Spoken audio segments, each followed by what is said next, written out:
Hi, I'm Billy Buckle. What is that we lock up? Do we lock up our money? Maybe our favorite electronics? Do you lock your doors at night? What about your car? We lock up our most valuable possessions. So why wouldn't you lock up your life? In 2008 alone, seatbelts saved over 250,000 lives. Seatbelts, when used, reduced the risk of fatal injury to car occupants by 45%.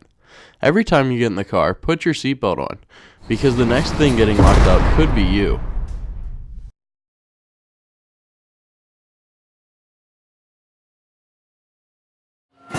Amusement parks can be very fun, especially the roller coasters.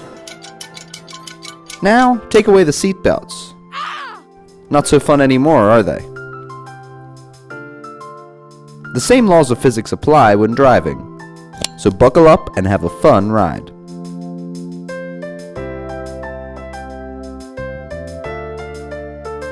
No safety, no pain.